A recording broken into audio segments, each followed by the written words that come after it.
நேச்சுரலாகவே காங்கிரஸ் மேலே அவ்வளோ வெறுப்பு இருந்தது. காங்கிரஸ் மேலே வெறுப்பு இருக்கிறவங்க எல்லாமே பிஜேபி பக்கம் தான் திரும்புவாங்க. அந்த டைமில் பிஜேபி பக்கம் ஒரு பெரிய ஷிஃப்ட் நடந்தது. இதுதான் உண்மை.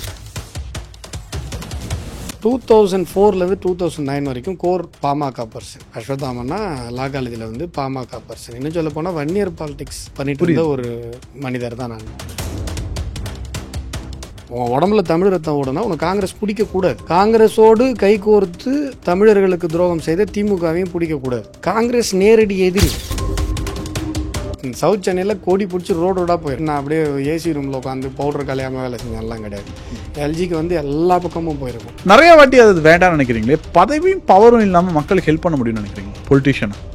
நான் ஒரு பொலிட்டிஷியனாக என்னைய வரைக்கும் நான் நினச்சதே இல்லை. நான் ஒரு கொள்கைவாதி, நான் அரசியல்வாதி இல்லை. அப்போது எனக்கு மனசுக்கு எதெல்லாம் பிடிச்சிருக்கோ, இந்த தேசத்தை நேசிக்கிறது தான் என்னுடைய ஐடியாலஜி.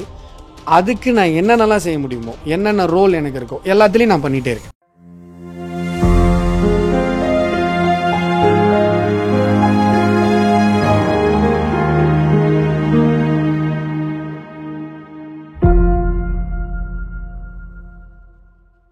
சாமானியர்களுக்கு வணக்கம். இன்றைய சிறப்பு இருந்தது நம்ம கூட அஸ்வத்தாமன்னா வந்திருக்காங்க. ஜென்ரலாக 2 பேரும் அடிச்சுப்போம். திமுக அவ்வளோதான்டா இன்னைக்கு அப்படின்னும். இன்னைக்கு நாங்கள் அஸ்வத்தாமனை பற்றி பர்சனல் சைடு தெரிஞ்சுக்கலாம் அப்படின்னு ஒரு ஆசை இருக்கு. அவருடைய பயணம் எனக்கு தெரியும். அது ரொம்ப ஈஸியான பயணம் கிடையாது, ரொம்ப கஷ்டமான பயணம். அந்த பயணம் வலி வேதனையோட தியாகத்தோட பயணம் நான் பார்க்குறேன். அப்படின்னா ஏன் தியாகம் பண்ணார் அப்படின்னு கேட்டிங்கன்னா, ஒரு சித்தாந்தத்துக்கு தன்னை அர்ப்பணித்து கொண்டார். அந்த அர்ப்பணிப்புனால அவர் பல தியாகம் செஞ்சிருக்கார். இந்த மாதிரி பல விஷயங்களை பற்றி நம்ம இன்னைக்கு பேச போகிறோம். ஏன்னா the end of the program AI Tamil அதில் முடிக்க போகிறோம். பட் இவர் ஏன் ஏஐ தமிழுக்குள்ளே போகிறாரு? என்ன சம்மந்தம் அவருக்கும் ஏஐக்கும்? ஏன்னா நான் சாஃப்ட்வேர் சேல்ஸ் பண்ணுறேன், நான் ஏஐ ப்ராடக்ட் தான் சேல் பண்ணுறேன். பட் அவர் ஒரு விதத்தில் ஏஐ கொண்டு வராரு. காமக்குடி சாரோட ரொம்ப க்ளோஸாக இருக்கார், அஸ்வினி வைஷாவோட ரொம்ப க்ளோஸாக இருக்கார். இவங்களாம் intellectuals. He is also an intellectual. So அவருடைய சைல்டுஹுட்லேருந்து, அவருடைய லவ் லைஃப்லேருந்து, பொலிட்டிக்கல் லைஃப்லேருந்து எல்லா லைஃப்பும் தெரிஞ்சுக்கலாம். அவரும் டெக்னாலஜி பற்றி தெரிஞ்சுக்கலாம் அப்படின்னு தான். அண்ணா வணக்கம். வணக்கம். ஆனால் நான் ஸ்ட்ரெயிட்டாக அந்த ஏஐ ப்ரோக்ராம்குள்ளே போக விரும்பலை. அது நம்ம கடைசியாக பேசிக்கலாம். பட் எனக்கு ரொம்ப நாளாக ஆசை, நீங்கள் என்கிட்ட சொல்லியிருக்கீங்க. பட் அது மக்களுக்கு தெரியணுன்ற ஆசை. எந்த ஊரில் பிறந்தீங்க? அப்பா அம்மா எப்படி இவங்களை ரைஸ் பண்ணாங்க? ஏன்னா அது ரொம்ப முக்கியமான பார்ட். தாய் தந்தையின் வளர்ப்பு இல்லைன்னா, இந்த ஒழுங்கான வளர்ப்பு இல்லைன்னா இந்த சித்தாந்தத்துக்குள்ளே நம்மளால் வர முடியாது. தேசமும் தெய்வீகமும் தான் இந்த சித்தாந்தம். ஸோ எந்த ஊரில் பிறந்தீங்கன்னா? ஹவுசியர். உளுந்தூர்பேட்டை பக்கத்தில் புகைப்பட்டின்னு ஒரு கிராமம். சின்ன கிராமம், ரொம்ப சின்ன கிராமம். திருக்கோயிலூர் போகிற வழியில் அந்த ரோட்டில் இருக்குது எங்கள் ஊர். அங்கே தான் நான் பிறந்தேன். எல்லாம் சம்பவமான இடம் தான். திருக்கோயிலூர், உளுந்தூர்பேட்டை நடுவில் தான். இல்லை, புகைப்பட்டியே ஒரு சம்பவமான தான். ரொம்ப சென்சிட்டிவான ஊர் புகைப்பட்டிங்கிறது. அந்த ஏரியாவில் சுற்றி இருக்கிற உளுந்தூர்பேட்டை சட்டமன்ற தொகுதி பக்கத்தில் இருக்கிற 2-3 சட்டமன்ற தொகுதிகளுக்கே புகைப்பட்டிங்கிற கிராமம் ஃபேமஸ், தெரியும். அது ரொம்ப சென்சிட்டிவான ஒரு ஊர். அதுக்கப்புறம் உளுந்தூர்பேட்டையில் எலவனாசூர் கோட்டை, உளுந்தூர்பேட்டையில் ஷிஃப்ட் ஆகிட்டோம். எங்கள் அப்பா அம்மா 2 பேருமே ஆசிரியர்கள், அரசு பள்ளி ஆசிரியர்கள். அப்படிங்கிறதுனால அவங்களுக்கு ட்ரான்ஸ்ஃபர் கிடைக்க நாங்களும் அப்படியே ஷிஃப்ட் ஆகிட்டு நகரம் நோக்கி வந்துட்டோம். கிராமத்துலேருந்து நகரம் நோக்கி வந்துட்டோம். ஆனால் இறுதியாக நான் படித்தது நான் அந்த 12 வருஷம் படிப்பு 7 ஸ்கூலில் படித்தேன். நான் எந்த ஸ்கூல்லையும் ஒழுங்காக இருக்க மாட்டேன். ஏதாவது பிரச்சனை. அவுட்ஸ்டாண்டிங் தான். நல்ல ரேங்க் ஸ்டாண்டிங். ஆமாம், நல்ல ரேங்க் எடுக்கிற ஸ்டூடெண்ட் தான். நான் ஃபஸ்ட்டு 3 ரேங்க்குள்ளே தான் எடுப்பேன். நல்லா படிக்கிற பையன், ஆனாலும் சேட்டை உண்டு. அது ரொம்ப ரேர் காம்பினேஷன். படிக்கிற பசங்க ஃபஸ்ட் பெஞ்சில் இருப்பாங்க. டெஸ்பைட் நான் ஃபஸ்ட் ரேங்க் எடுத்தாலும் லாஸ்ட் பெஞ்ச் ஸ்டூடெண்ட். அது ஒரு மாதிரி ஒரு வித்தியாசமான ஒரு காம்பினேஷன் நான். ஸோ தட் ஆனால் கடைசியாக நான் படித்தது எறையூர். அது ஒரு கிராமம். நாங்கள் உளுந்தூர்பேட்டையில் இருந்துட்டு எறையூரில் போய் நான் படித்தேன். எறையூருன்றதும் நீங்கள் கேள்விப்பட்டிருப்பீங்க. எறையூர் ரொம்ப ஃபேமஸான ஒரு ஊர் தான். அந்த கலவரம்லாம் கூட நடந்தது. அந்த ஊர் தான் நான் படித்த ஊர். கிட்டத்தட்ட அதுவும் புகைப்பட்டிக்கு பக்கத்து கிராமம். எல்லாம் கலவரமான இடத்துல தான் இருக்கிறது. அது அந்த ஊருமே எனக்கு என் ஊர் மாதிரி தான். இப்போயுமே நான் போனால் எனக்கு என்னை புகைப்பட்டிக்காரனாக பார்க்க மாட்டாங்க, எறையூர்காரனாக தான் பார்ப்பாங்க. அந்த ஏரியாவுடைய ஒரு மண்ணின் மைந்தனாக தான் பார்ப்பாங்க. ஸோ எல்லாமே கொஞ்சம் சொல்கிற மாதிரி கலவரமான ஊர் இல்லை. கொஞ்சம் ஃபேமஸான ஊர் எல்லாமே. வலிகள் நிறைந்த ஊர்னு சொல்லலாமா? கண்டிப்பாக. அதாவது எனக்கு இது வந்து புகைப்பட்டி, எறையூர் இப்படி இல்லை. வட மாவட்டங்கள் எல்லாமே பல்வேறு அரசியல் கட்சிகளினுடைய அரசியல் ஆதாயத்திற்காக இந்த பகுதி மக்கள் தொடர்ந்து பயன்படுத்தப்பட்டு கொண்டிருக்கிறார். ஒரு குறிப்பிட்ட 2 சமூகங்கள், நீங்கள் அந்த மேல்பாதியிலே கூட நான் தொடர்ந்து சொல்லியிருப்பேன். மேல்பாதிங்கிற அந்த கிராமம் வன்னியர் சமூகமும் பட்டியல் சமூக பெருமக்களும் ஒன்றாக இருக்கிற ஒரு கலந்து ஒரு எந்த பிரச்சனையுமே இல்லாமல் இருந்த ஒரு ஊர். உண்மையிலேயே சில அரசியல் கட்சிகள் தங்களுடைய லாபத்திற்காகத்தான் இந்த மக்களுக்குள்ள பிரச்சனையை உண்டு பண்ணிச்ச ஒழிய உண்மையிலே அவங்களுக்குள்ளாக எந்த பிரச்சனையுமே இல்லை. இப்படியான பிரச்சனைகள் தான் எங்கள் ஊரில் எல்லாத்துலேயுமே. தவிரவும் நல்ல ஒரு உழைக்கக்கூடிய ஒரு மக்கள். வட மாவட்டங்களில் அவ்வளவு உழைப்பு இருக்குது. நீங்கள் திருவண்ணாமலை பாராளுமன்ற தொகுதியை நான் உங்கள்கிட்ட சொல்லியிருக்கேன்.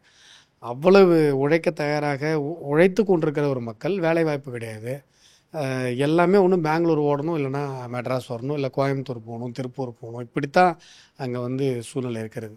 வளர்ச்சிக்கான அனைத்து வாய்ப்புகளும் இருந்தும் கூட வளர்ச்சியை நோக்கி பயணிக்க முடியாத ஒரு சூழ்நிலையில் இருக்கிற ஒரு பகுதியாக வட மாவட்டங்கள் முழுசுமே இருக்குது.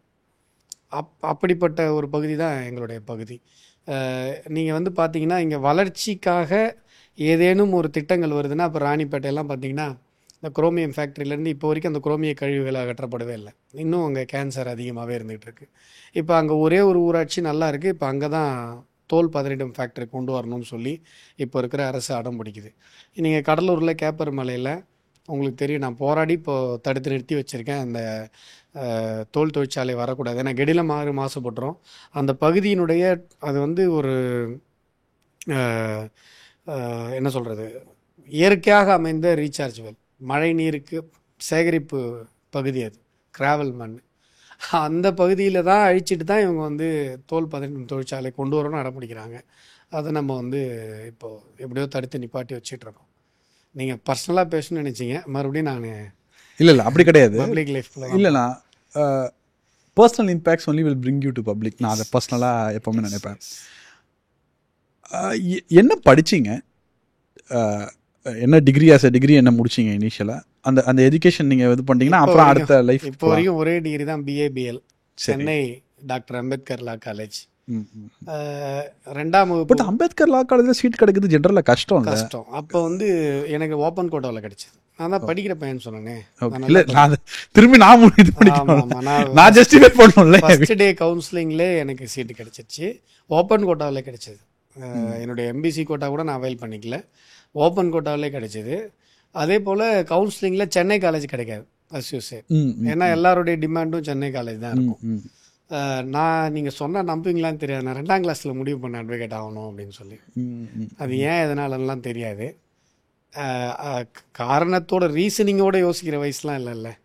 ஜஸ்ட் யாரோ எங்கேயோ சொல்லியிருப்பாங்க, நல்லா வாயாடுறான் அட்வொகேட் ஆகலாம் அப்படின்னு சம்திங் எதுவும் சொல்லியிருப்பாங்க போல்.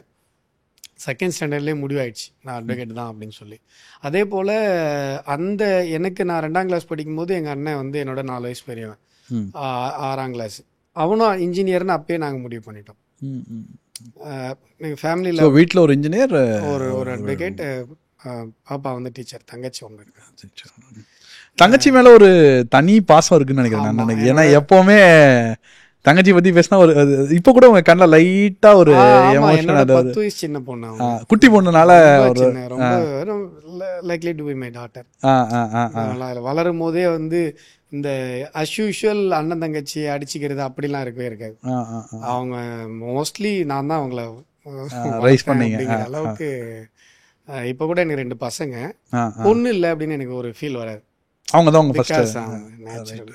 அதனால வந்து சிஸ்டர் வந்து எல்லாருக்கும் செல்ல பொண்ணு. Okay okay okay okay. அட்வொகேட்டாக தான் படிக்கணும் அப்படின்னு முடிவு பண்ணும்போது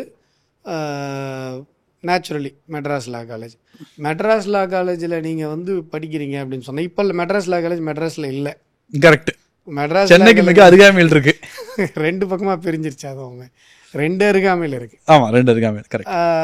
அப்போ இருந்த மெட்ராஸ் காலேஜ் வந்து அங்கே வந்து நீங்கள் வெறும் சட்டம் மட்டும் படிப்பீங்கலாம் கிடையாது. எல்லாமே நீங்கள் இட்ஸ் என்ன சொல்கிறது, என்னுடைய பொலிட்டிக்கல் லைஃப் வந்து 2004 ஸ்டார்ட் ஆகுது லிட்ரலி. 2004 வந்து லா college first year. Okay okay. ஆனால் நான் இப்போ எப்படி ஒரு ஒரு முழுமையாக ஒரு அரசியல் ஒரு பொலிட்டிக்கல் லீடராக ஒரு பொலிட்டிக்கலாக நான் என்கேஜாக இருக்கணும், அதே அளவு பொலிட்டிக்கல் என்கேஜ்மெண்ட் எனக்கு 2004 ஃபஸ்ட் இயர்லேருந்தே இருந்தது. So 20 years you have more political inclination. இது அது வந்து உங்களுக்கு லா காலேஜ் அந்த டைமில் இருந்ததில் உங்களுக்கு எக்ஸ்ட்ரீம் பாலிடிக்ஸ் இருந்தது. உள்ள வந்து உங்களுக்கு கம்யூனிட்டி பாலிடிக்ஸாக இருக்கட்டும், இல்லை வந்து எல்லா கட்சியுமே இருக்கும், உள்ள எல்லா கட்சியும் இருக்கும். நான் பாமகவுடைய பிரசிடென்ட், அப்போது பாட்டாளி மக்கள் கட்சியோடைய president, law college president. So that வந்து எங்களுக்கு பயங்கர எக்ஸ்போஷர்ஸ் இருந்தது. எல்லா பொலிட்டிக்கல் லீடர்ஸையும் நான் எங்களால் பார்க்க முடியும். நான் வந்து அந்த டைமில் எல்லா பொலிட்டிக்கல் லீடர்ஸோடையும் ஃபோனில் பேசிகிட்டு இருந்தேன். ஈவன் வைகோட்ட பேசியிருக்கேன், சீமான்கிட்ட பேசியிருக்கேன். அதெல்லாம் அந்த டைம்லலாம் அந்த 2009 வந்து எங்களுக்கு அந்த உச்சக்கட்ட போர், ஈழத்தினுடைய உச்சக்கட்ட போர், அந்த டைமில் நாங்கள் கட்சி கடந்து கம்யூனிட்டி கடந்து லா காலேஜில் எல்லாமே ஆர்கனைஸ் ஆகும். கரெக்ட். ஆமாம், ஆர்கனைஸ் ஆகி எல்லாமே. அந்த போராட்டம் வந்து இந்தியா முழுக்க பேசப்பட்டது. ஜென்ரலாக ஜேஎன்யூல தான் வந்து அந்த மாதிரி ஆர்கனைஸ்டாக நடக்கும். இந்த தமிழ்நாட்டில் ஒன்று வந்து ரொம்ப ஆர்கனைஸ்டாக நடந்தது அப்படின்னு அதை மட்டுப்படுத்துறதுக்கு நிறைய சேட்டைங்க பண்ணாங்க. யார் ஆட்சி இருந்தது? ஆமாம், திமுக ஆட்சியில் ரொம்ப சேட்டை பண்ணாங்க. எல்லா ஹாஸ்டல்லையும் மூடிட்டாங்க, எங்கள் ஹாஸ்டல்லாம் மூடிட்டாங்க. ரொம்ப பிரச்சனை நடந்தது அந்த டைமில். அதே போல் உங்களுக்கு அந்த 2009 இன்சிடென்ட்டு ஞாபகம் இருக்கும்னு நினைக்கிறேன். நல்லா ஞாபகம் இருக்குது. அதாவது ஸ்டூடெண்ட்ஸ்குள்ள அது செயற்கையான ஒரு இதுன்னு சொல்லுவாங்க. செயற்கைன்னு இல்லை, அது ஒரு கம்யூனிட்டி சண்டை தான் அது. அந்த அடிப்பட்ட பசங்களுக்காக நான் ஸ்ட்ரைக் லீட் பண்ணேன். ஓகே. அப்போ நான் ஃபைனல் இயர் ஸ்டூடெண்ட்டு. அப்போ நாங்கள் வந்து ஒரு பெரிய ஒரு ஸ்ட்ரைக் ஒன்று, ராஜீவ்காந்தி ஹாஸ்பிட்டல் இருக்குல்ல, okay, you let that strike. S, அந்த ஸ்டூடெண்ட் பேரணி அந்த ரோட இது பண்ணது யூ லெட் தட் ஸ்ட்ரைக். நான் தான் அந்த ஸ்ட்ரைக் லீட் பண்ணேன். Okay okay. ஃபஸ்ட்டு அதான் லா காலேஜுக்கு முன்னாடி ஸ்ட்ரைக் நடக்கும். ஈவன் வந்து என்னுடைய ஃப்ரெண்டை ஒரு தடவை போலீஸ் அட்டாக் பண்ணிட்டாங்கன்னு சொல்லி பெரிய ஸ்ட்ரைக், மெட்ராஸ் முழுசுமே ஸ்தம்பிச்சிருச்சு. இப்போ சொல்ல முடியாது அந்த ஃப்ரெண்ட் யாருன்னு. இப்போ அவர் ரொம்ப பெரிய பொறுப்பில் இருக்காரு. தனியாக வாங்கிக்கிறேன், தனியாக இன்டர்வியூ முடிச்சோடனே கேட்டுக்கிறேன். யாராவது ஃபோன் பண்ணி கேட்டால் மட்டும் சொல்லிக்கிறான். இல்லை, என் கிளாஸ்மேட்ஸ் தெரியும் நான் யார் சொல்கிறேன். அவனுக்காக தான் பண்ணேன். அப்போ வந்து சைதாப்பேட்டையில் இருக்கிற ஆஃபீஸ், அசிஸ்டன்ட் கமிஷனர் ஆஃபீஸ் கிட்டத்தட்ட எங்களுடைய லா காலேஜ், நான் இங்கேருந்து பஸ்ஸில் கூப்பிட்டு போயிட்டேன். கூப்பிட்டு போய் அந்த டோட்டல் ஏசி ஆஃபீஸுமே நாங்கள் எங்கள் கண்ட்ரோலில் இருந்தது. ஆஸ் அ ஸ்டூடெண்ட் லைஃப் அது. நான் மேபி நான் தேர்ட் இயர்னு நினைக்கிறேன் அந்த டைமில். ஒரு சின்ன கொஸ்டின் மட்டும் கேட்குறேன், லவ் கிவ் ஏதாவது இல்லை? இல்லாமல் பண்ணிட்டாங்க. பாலிடிக்ஸ் தான் ஏதாவது கொஞ்சம் அந்த பக்கம் இந்த பக்கம் ஏதாவது இருந்தாலும் கூட இருக்கவனுங்கெல்லாம், அண்ணே நீங்கள் போய் அப்படி இப்படிலாம் சொல்லி என்ன மொத்தமாக அதை யோசிக்கக்கூடாத பண்ணிட்டானுங்க. Okay okay okay. ஆனால் ஒரு டெக்டானிக் ஷிஃப்ட் உங்கள் பாலிடிக்ஸில் வந்து பாமக டு பிஜேபி, அது பெரிய முடிவு, ரைட்? பாமக டு பிஜேபின்றது பெரிய முடிவு. என்ன காரணம் பாமக டு பிஜேபி? நேச்சுரலாக சொல்லணும்னா, கேண்டிடாக சொல்லணும்னா, இந்த அளவுக்கு யாருமே என்னுடைய பர்சனல் லைஃப் நம்ம மீன்ஸ் கேமராவில் பேசுனதில்லை. அதனால தான் நீ பேசுகிறோம். எங்களுடைய நான் வளர்ந்த விதம், நான் சின்ன வயசுலேருந்தே எங்களுடைய மைண்ட் செட் வந்து, நான் 6th படிக்கும்போது 6th or 7th வாஜ்பாய் வந்து பிரதமர். அப்போ வந்து எங்கள் ஸ்கூலில் வந்து, அப்போ நான் படித்தது கிறிஸ்டியன் ஸ்கூலில், எங்கள் ஸ்கூலில் வந்து ஒரு ஓவிய போட்டி வைக்கிறாங்க. அந்த ஓவிய போட்டியில் 6th ஸ்டாண்டர்ட் ஸ்டூடெண்ட்ஸ் ஏதாவது ஒரு புக்கை பார்த்து படத்தை மறுபடியும் பார்த்து தான் வரைவாங்க. நாமளாக கற்பனையெல்லாம் ஒரு படம் வரைய மாட்டாங்க இல்லையா? நான் வந்து ஒரு போர்க்கப்பலை வரைகிறேன். அது நீ நினைக்கிற மாதிரி போர்க்கப்பலெல்லாம் இருக்காது. நான் போர்க்கப்பல் நினச்சிட்டு வரைஞ்சேன். புரியுது. அதில் வந்து எல்லா டெபிக்ஷனும் இருக்கும், குட்டி குட்டியாக பொம்மையாக. அப்போல்லாம் குட்டி குட்டி பொம்மையாக போடுவேன். அது மாதிரி போட்டு வாஜ்பாய் அவர்களுடைய கவர்மெண்ட்டோடைய எல்லா நல்ல ஸ்கீம்ஸும் அது உள்ள டெபிக்ட் ஆகிருக்கும் அந்த போர்க்கப்பலுக்குள்ளே. இது 2006. எஸ், இது என்ன வருஷம்? 2006 இல்லை, நான் 6th படிக்கும். ஓ, நீங்கள் 6th படிக்கும்போது. Okay okay. ரொம்ப சின்ன பையன். 6th படிக்கும்போது வாஜ்பாய் 90s இருக்கும். ஸோ வந்து எல்லாத்தையும் நான் வரைஞ்சி, BJP period 1. BJP Vajpayee period first period. Yes. அப்போ வந்து வரைஞ்சி எடுத்துகிட்டு போய் நான் வந்து எங்கள் ஸ்கூலுடைய ஓவிய போட்டியில் அதை நான் வந்து டிஸ்பிளே பண்ணுறேன். Naturally it has been rejected. But என்னென்னா வெரி ஐடியா வந்து வாஜ்பாயை ரொம்ப பிடிக்கிற ஒரு ஃபேமிலி எங்கள் ஃபேமிலி. வாஜ்பாய்னா அவ்வளோ பிடிக்கும். அது அவர் பிடிக்காது, அவர் ஹேட்டர்ஸே கிடையாது, ஆமா, வாஜ்பாய் ஹேட்டர்ஸே கிடையாது. ஆமாம். அது போல் வந்து இந்த என்ன சொல்கிறது, இந்தியன் ஐடியாலஜி அப்படிங்கிறது எங்கள் ஃபேமிலியில இருந்து நேச்சுரலாகவே இருக்கிற ஒரு விஷயம். யாருமே வந்து சொல்லி, இன்ஃபேக்ட் வந்து நான் 4th ஸ்டாண்டர்ட் படிக்கும்போது எங்கள் அப்பா வந்து கவர்மெண்ட் ஹெட் மாஸ்டராக ஒரு முஸ்லீம் ஸ்கூலில் ஒர்க் பண்ணுறாரு. ஓகே. கவர்மெண்ட் முஸ்லீம் ஸ்கூல்ஸில் ஹெட் மாஸ்டராக அவர் வேலை செய்கிறேன். அப்போ வந்து என்கிட்ட வீட்டில் ஒரு விஷயம் சொன்னார். அது எனக்கு லைஃப்பில் ஒரு ரொம்ப யோசிக்க வச்ச ஒரு விஷயம். 4th ஸ்டாண்டர்ட் நான் அப்போ நல்லா ஞாபகம் இருக்கு. இந்த டெக்ஸ்ட் புக்கில் வந்து பார்த்திங்கன்னா, இந்தியர் என்பதில் பெருமிதம் கொள்வோம், இணைந்தே இன்னும் பல சாதனை புரிவோம் அப்படின்னு சொல்லி போட்டிருக்கோம். அதை வந்து அங்கே இருக்கிற இஸ்லாமிய குழந்தைங்க இந்தியர் அப்படிங்கிறத அடிச்சுட்டு முஸ்லீம் என்பதில் பெருமிதம் கொள்வோம், இணைந்தே இன்னும் பல சாதனை புரிவோம் அப்படி அது எல்லா குழந்தைங்களும் ஒன்று போல் அது மாதிரி அடித்து வச்சுருந்தாங்க. அதை எங்கள் அப்பா வந்து ரொம்ப ஃபீல் பண்ணார். ஸோ வந்து அந்த குழந்தைங்களுக்கு இந்த மாதிரி ஒரு ஃபீல் வர வைக்கிறாங்க. இந்தியர்ன்றதை தாண்டி ஒரு மத உணர்வு வரக்கூடாதுல்ல அப்படின்னு சொல்லி அந்த குழந்தைங்கள ரொம்ப அப்புறம் பேசி, அவங்க பேரண்ட்ஸ்லாம் கூப்பிட்டு பேசி, அது ஒரு மிகப்பெரிய ஒரு ரெவல்யூஷன் பண்ணார் அந்த ஸ்கூலில். அவர் இந்த மாதிரி ஒரு எண்ணம் இருக்கக்கூடாது அப்படின்னு சொல்லி அதை என்கிட்ட வந்து ஷேர் பண்ணார். எனக்கு தெரில அந்த சின்ன வயசில் நாம் அதை எப்படி உள்வாங்கிக்கிட்டேன், அது எப்படி புரிஞ்சுதுன்னு. பட் இந்த மாதிரியான ஒரு என்ன சொல்கிறது, இது மாதிரி ஒரு டிஸ்கஷன் இருக்கிற ஒரு ஃபேமிலி எங்கள் ஃபேமிலி சின்ன வயசுலேருந்தே. ஸோ தட் வந்து எனக்கு லா காலேஜ் படிக்கும்போது மீன்ஸ் அதே போல் பாமகவில் ரொம்ப அஃபிலியேஷனாக இருக்கிற ஒரு ஃபேமிலியும் கூட. எங்கள் அப்பா வந்து எஸ்ஐஎஸில் பொறுப்பில் இருந்தார். எஸ்ஐஎஸ் அப்படின்றது என்னென்னா பாமகவுடைய கிளை அமைப்பு, சமூக முன்னேற்ற சங்கம்னு சொல்லி. கவர்மெண்ட் சர்வெண்ட்ஸ்லாம் அதில் இருப்பாங்க. அதில் இருந்தார். இப்போ ரிட்டையர் ஆகிட்டார், சொல்கிறதுல ஒன்றும் பிரச்சனை இல்லை. ஸோ தட் வந்து புகைப்பட்டினாலே அது பாமக கொஞ்சம் ஸ்ட்ராங்காக இருந்த ஒரு பகுதி. ஸோ இது எல்லாமே இருந்தது. லா காலேஜுக்கு அப்புறம் என்னுடைய திங்கிங்கில் ஒரு ஷிஃப்ட்டு. லா காலேஜ் முடிஞ்சு 2009 இந்த உச்சக்கட்ட இந்த பிரச்சனைலாம் நடந்து ஒரு பீக்கில் போயிட்டு அதுக்கப்புறம் இந்த பொலிட்டிக்கல் பப்ளிக் லைஃப்லேருந்து கொஞ்சம் ஒரு 2-3 வருஷம் நான் வந்து ஃபுல்லாக பாஸ் பண்ணிவிட்டு டோட்டலாக நான் அட்வொகேட்டாகவே இருந்தேன். பியூர் அட்வொகேட் ஃபீல்டை மட்டும் பார்த்தேன். அந்த டைமில் நான் யோசித்த விஷயங்கள் வந்து, நமக்கான ஒரு அரசியல் என்பது இந்திய தேசத்துக்கானதாக தான் இருக்கணும், அதுதான் நம்முடைய கடமை. அதை தாண்டி வந்து ஒரு டியூட்டி நமக்கு இல்லை அப்படின்ற ஒரு புரிதல் எனக்கு ஏற்பட்டது. அதுக்கப்புறம் தான் ஆர்எஸ்எஸ் பிஜேபி கனெக்ஷன்ஸ் எல்லாம். இது வந்து ஒரு ஐடியாலஜிக்கல் ஒரு என்ஹான்ஸ்மெண்ட்னு so already a nationalist was part of PMK coming back to his own fort. Yes கரெக்டாக. எஸ் கரெக்டாக சொல்லியிருக்கேன். மேபின்றீங்களா? இல்லை மீன்ஸ் அதாவது என்ன சொல்கிறது, இதுதான் இந்திய தத்துவம் என்று புரியாமலே இந்திய தத்துவத்தில் இருந்திருக்கிறேன் அப்படிங்கிறது பின்னால் புரிஞ்சுது. ஓகே. இந்திய தத்துவத்தின் பின்னால் ஒரு தேசியம், ஒரு இந்துத்துவம், இதெல்லாமே இந்துத்துவம்னா நான் சொல்கிற டெஃபினேஷன் உங்களுக்கு தெரியும். இந்திய தத்துவம்ன்றதை சுருக்குனா தான் இந்துத்துவம், இந்தியன் ஐடியாலஜி.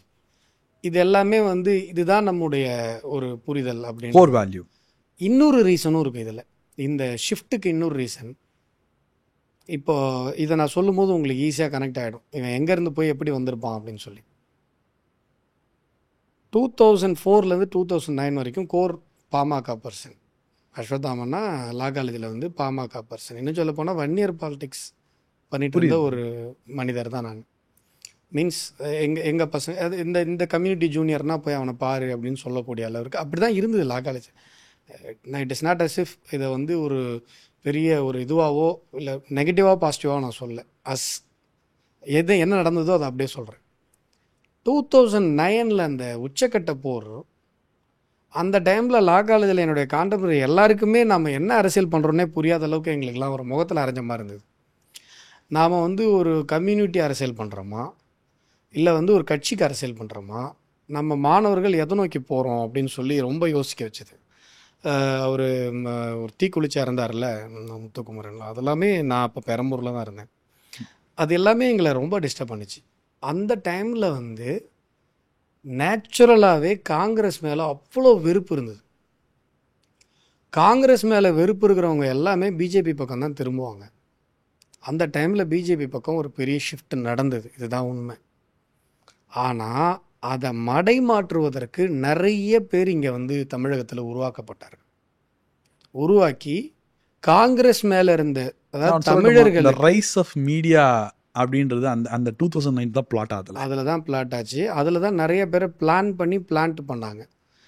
சமூக ஆர்வலர்கள், பத்திரிகையாளர்கள், இந்த மாதிரி நிறைய பேர் அதில் எதுக்காக வந்தாங்க அப்படின்னு சொன்னால், தமிழன் என்று சொன்னால் அவன் காங்கிரஸுக்கு எதிர்ப்பானவன். காங்கிரஸ் பிடிச்சிட்டு ஒருத்தன் தமிழன் இருக்கவே முடியாது தமிழ்நாட்டில். தமிழன்னா உன் உடம்புல தமிழ் ரத்தம் ஓடுதுன்னா, திமுக இருக்கு சொல்கிறேன் நான், அடுத்து வரேன். உன் உடம்புல தமிழ் ரத்தம் ஓடுனா உனக்கு காங்கிரஸ் பிடிக்கக்கூடாது.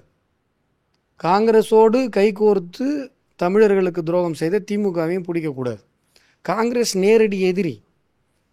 அந்த காங்கிரஸ் மீது தமிழர்களுக்கு இருந்த அந்த விரோதத்தை பிஜேபி பக்கம் திருப்புறதுக்கு தான் இந்த ஆளுங்கள்லாம் பிளான் பண்ணப்பட்டாங்க. நியூட்ரல் ஃபேஸில் அவங்க மொல்லமாக என்ன பண்ணிட்டாங்கன்னா, காங்கிரஸ் பண்ணதெல்லாம் பிஜேபி பக்கம் அப்படியே லைட்டாக சம்மந்தமே இல்லாமல், லாஜிக்கே இல்லாமல் திருப்புறதுக்கு இவங்களாம் நியூட்ரல் ஃபேஸில் உள்ளே வந்தாங்க. நீங்கள் சொல்கிற அந்த மீடியா ரைஸுங்கிறதும் புது புது மீடியா வரும்பொழுது இவங்க எல்லாமே அப்படியே கூட சேர்ந்து வளர்ந்துட்டாங்க. இதுதான் ஆக்சுவலாக நடந்தது. இம்ப்ளான் பண்ணிக்கிட்டே இருந்தாங்க. ஆமாம்.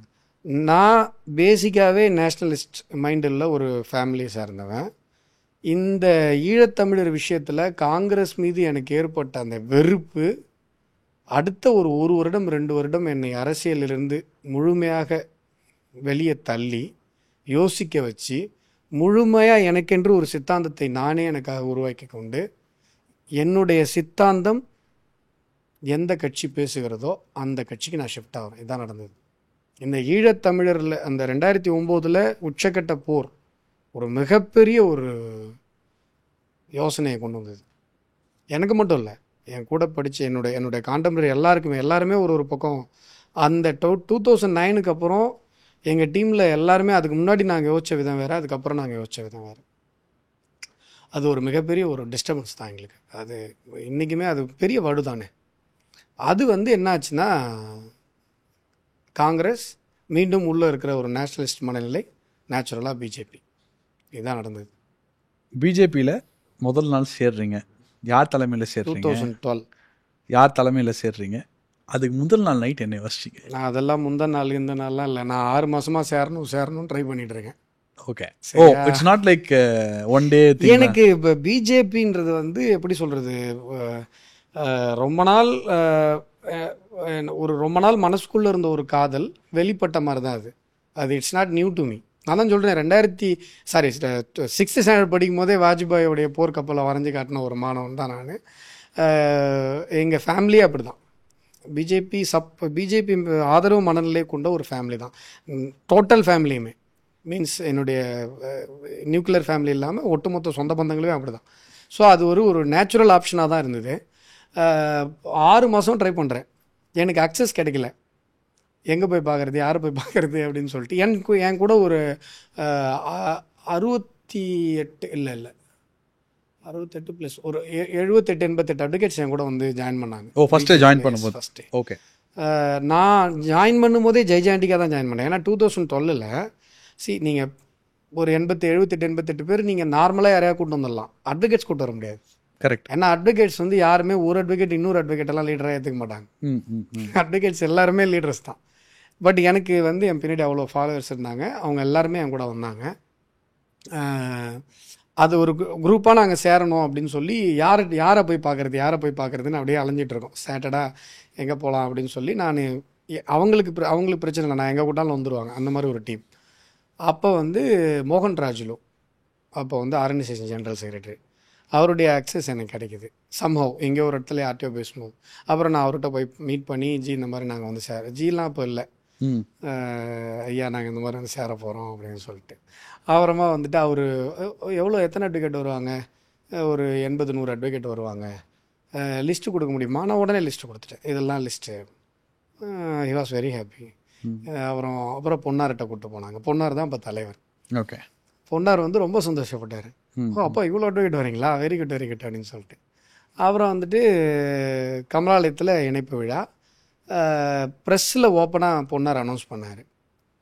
ப்ரெஸ்ஸில் ஓப்பனாக அனௌன்ஸ் பண்ணி தந்தி பேப்பரில் 2வது பக்கத்தில் வந்துச்சு நான் சேர்ந்த நியூஸ். ஓ சூப்பர். இந்த மாதிரி இவ்வளோ அட்வொகேட்ஸோட அஸ்வத்தாமன் சேர்ந்திருக்காருன்றது அது அந்த டைமில் எல்லா பத்திரிகையிலையுமே வந்தது. தினகரன், தினமலர் எல்லா பேப்பர்லேயுமே வந்தது.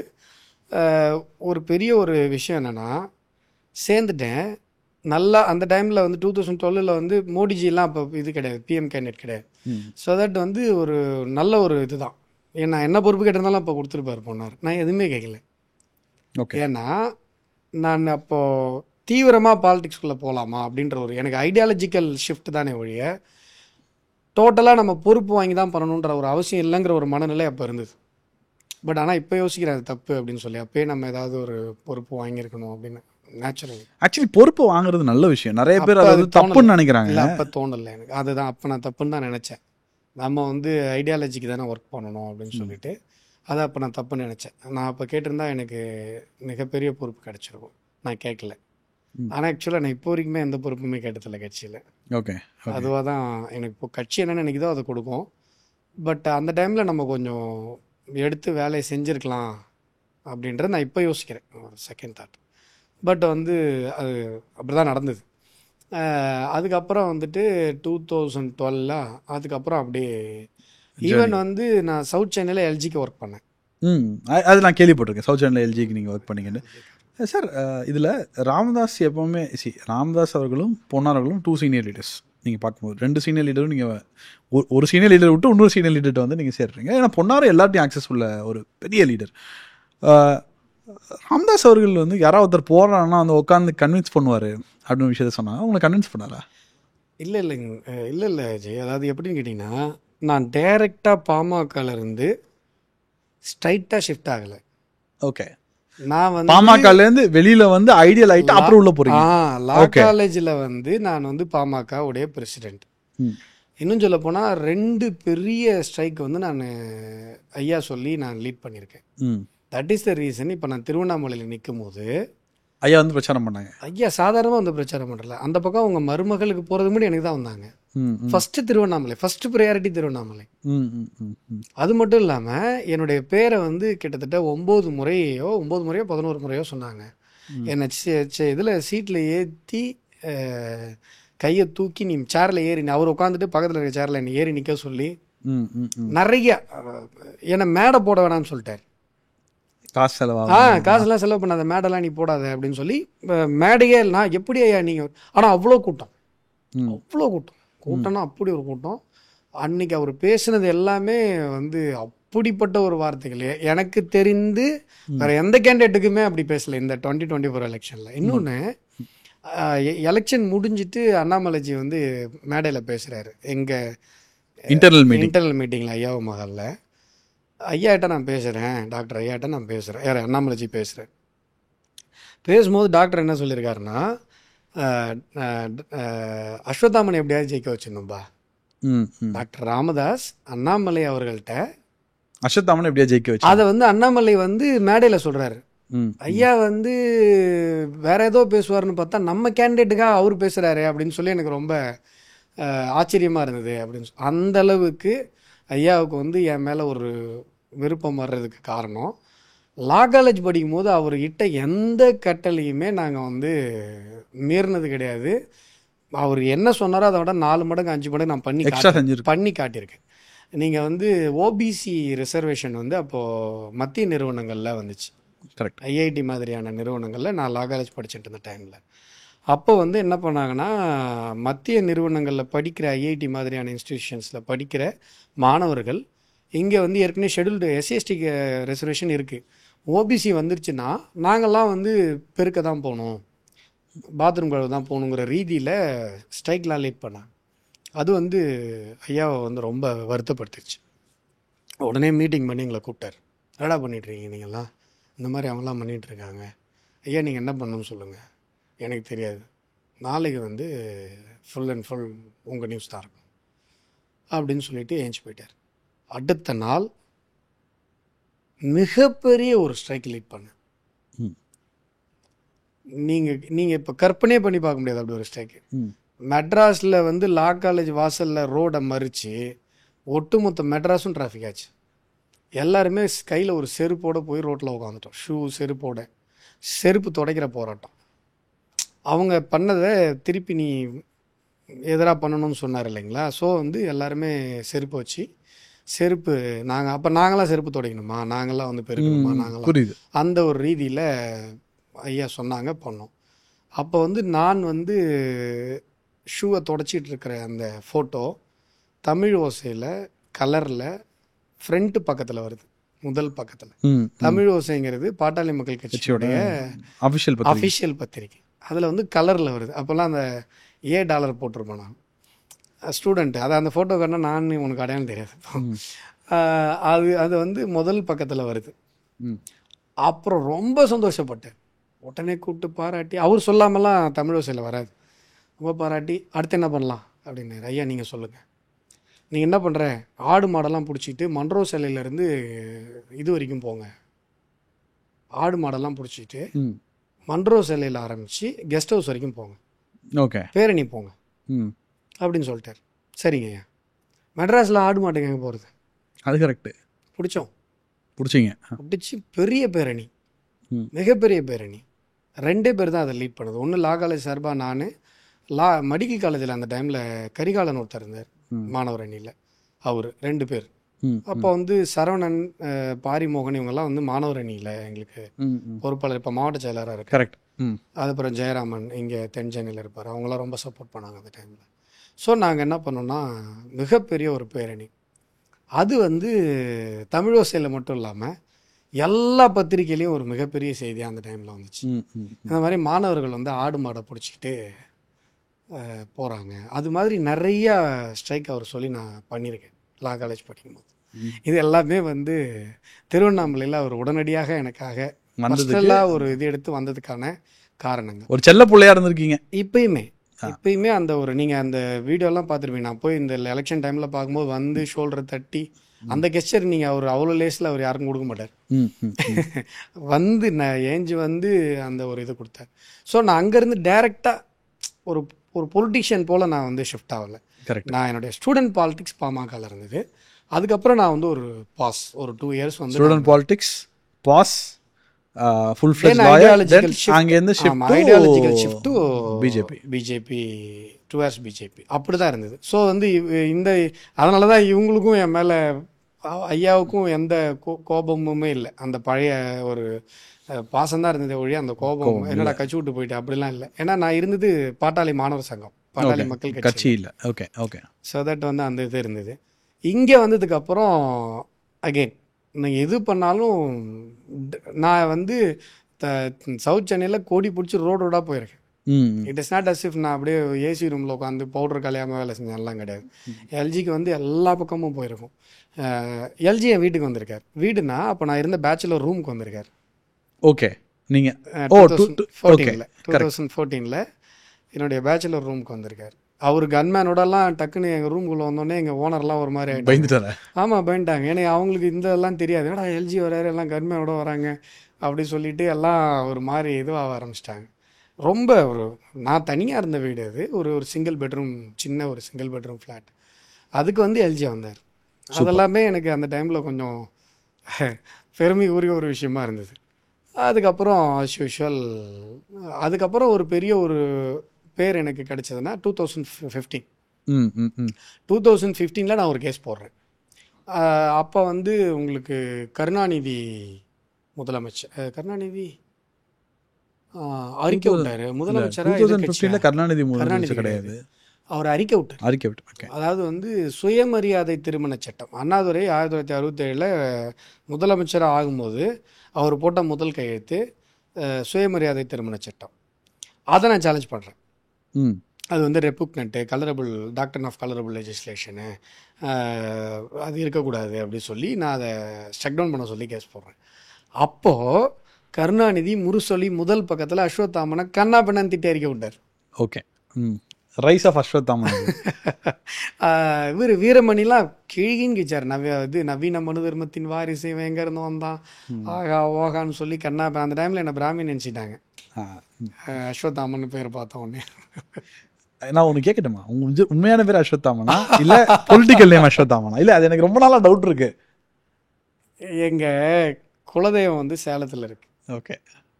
எல்லாத்துக்கும் ஒரு ஒரு கதை இருக்கு, நான் என்ன பண்ணுறது. சொல்லுங்க அதுக்கு. எங்கள் ஃபேமிலியில் வந்து மகாபாரதத்தில் தான் பேர் வைக்கணும், எங்கள் ஃபேமிலி வழக்கம் அது. Okay okay. என் பேர் அஸ்வத்தாமன், எங்கள் அப்பா பேர் அல்லிமுத்து. அல்லிமுத்துன்றது மகாபாரத கதையில் வர்ற ஒரு பேர் தான். எங்கள் தாத்தா பேர் பரசுராம கவுண்டரு. ஓகே. எங்கள் தாத்தாவோட அப்பா பேர் மலையப்ப கவுண்டரு. ஓகே. இந்த வைஷ்ணவ அந்த இது மகாபாரத ரிலேட்டட் நேம் இல்லாமல் உங்கள் ஃபேமிலியில் வைக்கக்கூடாது. இட்ஸ் ஒரு ரூல், ட்ரெடிஷன். ஏன் அப்படின்னு சொன்னால், எங்கள் குலதெய்வம் வந்து போர் மன்னன். போர் மன்னன் எல்லையம்மன் சங்குபதின்னு சொல்லி எங்கள் குலதெய்வம். இந்த போர் மன்னன் யாரான்னு கேட்டிங்கன்னா, இங்கேருந்து போய் மகாபாரத போரில் கலந்துக்கிட்டவர். ஓகே. பாண்டவர்களுக்கு ஆதரவாக. ஓகே. அவருக்கு இங்கே ஒரு ஒய்ஃபு எல்லம்மா, அங்கே போய் அவர் சண்டை போடும்போது அங்கே ஒரு ஒய்ஃபை வந்து அந்த பாண்டவர்களுடைய சித்தி பொண்ணோ சம்திங் சங்குபதி, அவங்கள கல்யாணம் பண்ணி வைக்கிறாங்க. ஸோ இந்த 3 பேரும் சேர்ந்து தான் எங்கள் குலதெய்வம். ஓகே. ஸோ உங்களுக்கு என்றைக்குமே வந்து ரிப்பீட்டட் நேம்ஸ் தான் வந்துகிட்டே இருக்கும். இப்போ அல்லிமுத்துங்கிற இப்போ உங்கள் திருவிழா இப்போ கோயில் கட்டிகிட்டு இருக்கோம். எங்கள் திருவிழாவுக்கு நீங்கள் வந்தீங்கன்னா எங்கள் அப்பா பேர் சொல்லி கூட்டிங்கன்னா ஒரு 100 பேர் 1000 பேர் திரும்பி பார்ப்பாங்க. 1000 பேர் பெரிய கொத்து எங்களுது. அது மாதிரி வந்து ரிப்பீட்டட் நேம்ஸ் தான் வரும். அந்த மகாபாரத பேர் வைக்கணும், அந்த ட்ரெடிஷன் எங்கள் அப்பா எடுத்துக்கிட்டாரு. கொஞ்சம் ட்ரெண்டி நேமாக பார்த்தாரு. புரியுது ஆச்சுங்களா. எங்கள் ஆயா யூனிக்காக இருக்கணும். யூனிக்கா எங்கள் ஆயா வந்து, எங்கள் ஆயா மீன்ஸ் எங்கள் அம்மாவோட அம்மா. அவங்க வந்து மகாபாரதத்தில் ரொம்ப, அவங்க டீச்சர். அவங்க வந்து மகாபாரதத்தில் ரொம்ப ஒரு ஒரு கரை தேர்ந்தவங்க. அந்த டைமில் வந்து எனக்கு கொஞ்சம் உடம்பு சரியில்லாமல் போகுது பிறந்த உடனே. ரொம்ப சீரியஸ் கண்டிஷன். நான் வந்து ஜஸ்ட் லைக் தட் அதை தாண்டி பொழைச்சி வந்துட்டேன். அப்படின்னும் போது இவனுக்கு சாவே கிடையாது, இவன் வந்து சிரஞ்சீவி, அதனால் இவனுக்கு அஸ்வத்தாமன் பேர் வைங்க. எங்கள் அப்பா மகாபாரதத்தில் வைக்கணும், எங்கள் ஃபேமிலி ட்ரெடிஷனுங்கிறாரு. எங்கள் அம்மாவுடைய அம்மா வந்து, அப்போனா நீ அஸ்வத்தாமன் வை, இவன் சிரஞ்சீவி. கரெக்ட். ஓகே, புரியுது. அப்படிதான் இந்த நேம் வந்து. ரைட். ஓகே. என்ன இந்த நேமில் எனக்கு யூஸ்னா, நான் நார்த் இந்தியாவில் போய் என் பேர் சொன்னாலுமே டக்குன்னு கனெக்ட் ஆகிடுறாங்க. அதான் politically also it's helping you. ஆமாம், மேபி. சார், 2021 வந்து உங்கள் பேர் அடிபட்டது. அந்த இவர் நிப்பார் இந்த வாட்டி 21. அப்போது உங்களுக்கு சீட் வரல. 21 யூ டு நாட் கண்டெஸ்ட். இல்லை, நான் கேட்கல. அதுவுமே நான் பண்ண தப்பு. நான் அந்த டைமில் எம்பி மைண்ட் செட்டுக்கு போயிட்டேன். ஓகே. நீங்கள் 21 எலெக்ஷன் நடக்கும் போதே 24 தான். S, I started my work at Cuddalore constituency, means Lok Sabha. அந்த எலெக்ஷனுக்கு முன்னாடியே நான் வந்து கடலூர் பார்லிமெண்ட்டுக்காக வேலை செய்ய ஆரம்பிச்சிட்டேன். Okay okay okay. அந்த டைமில் வந்து இதை பற்றி இல்லை, நான் நிறைய வாட்டி பார்க்குறேன், பதவி கொடுக்கும்போது வேண்டாம், எம்எல்ஏ சீட்னா ட்ரை பண்ணல. ஒரு பொலிட்டீஷியனோட அட்மோஸ்ட் பவர் அப்படின்றது ஒன்று பதவி, இன்னொன்று வந்து நானே உங்கள்கிட்ட பர்சனல் நிறைய வாட்டி இதை சொல்லியிருக்கேன் உங்கள்கிட்ட. In fact we had a candidate conversation on this. ஒன்று பதவி, இன்னொன்று வந்து பவர்.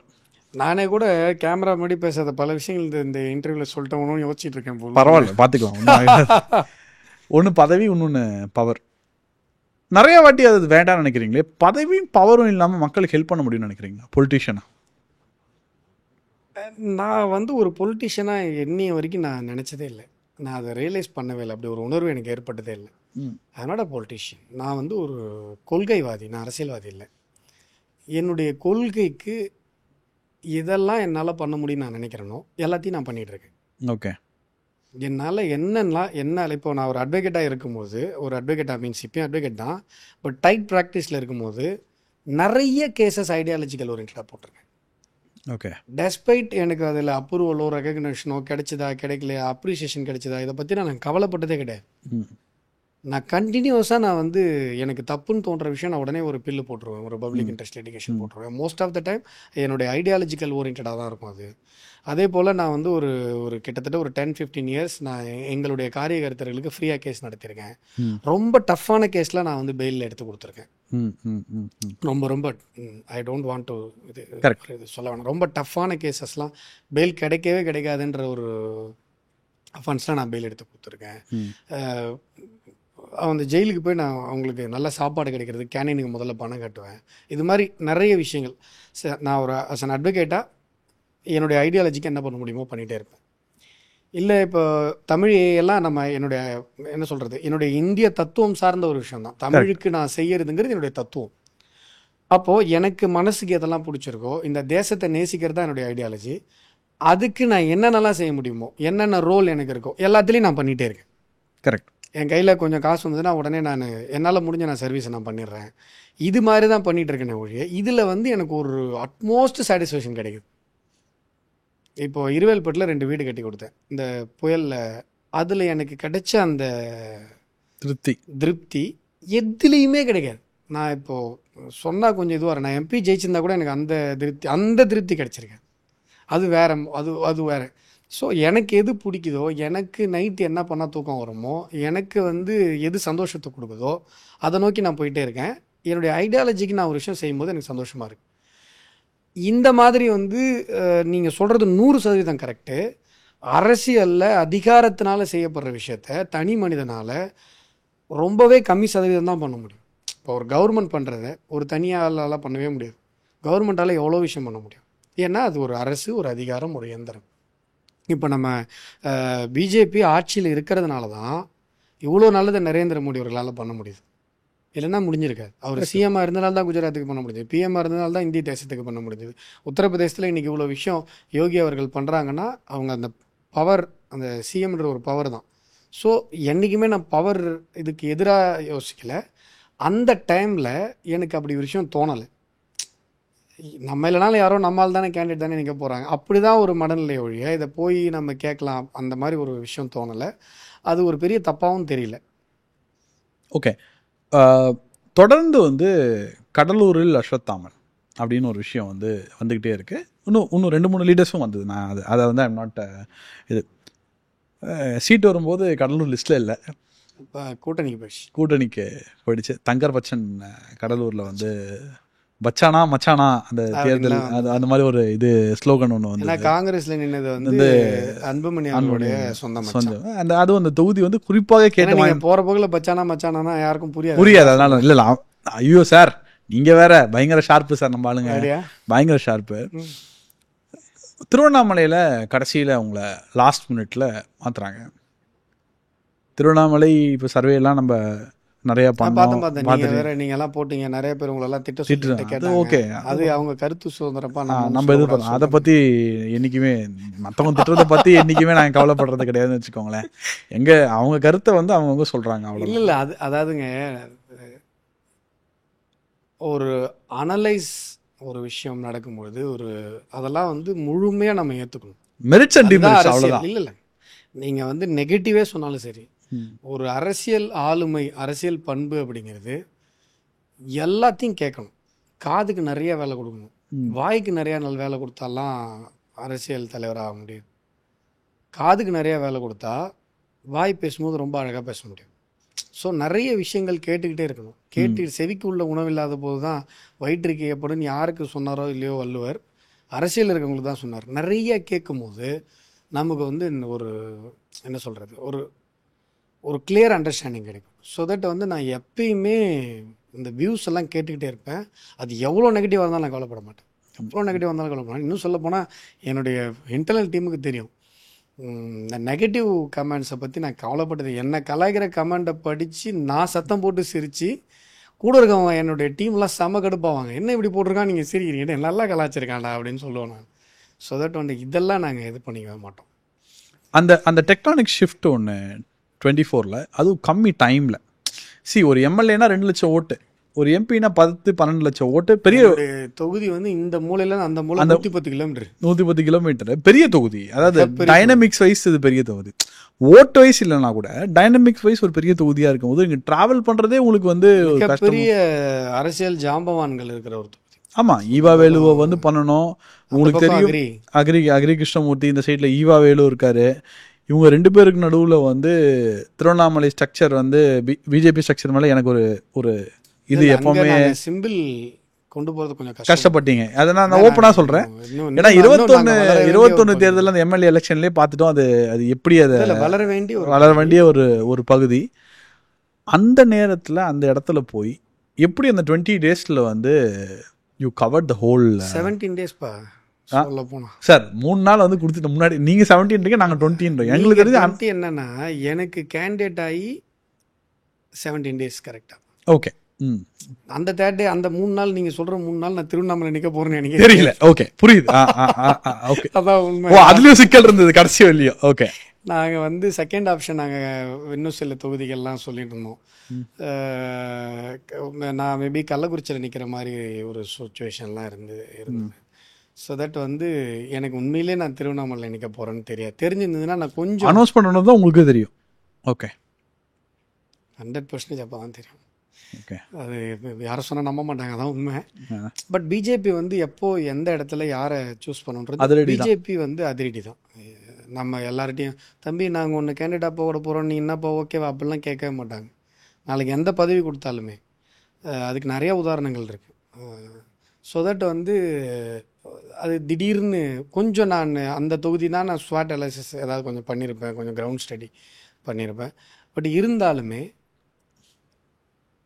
இவ்வளவு, அதாவது திருவண்ணாமலையில் அஸ்வத்தாமன் கேண்டிடேட் அப்படின்னு சொல்லி இப்போ நீங்கள் ஒரு அனலைசிஸ்லாம் பண்ணுறீங்க, பொலிட்டிக்கல் அனலைசிஸ், உங்ககிட்ட சொன்னீங்கன்னா ஒரு பாசிட்டிவ் மார்க் கூட இந்த பக்கம் கொடுக்க மாட்டீங்க அந்த டைமில்.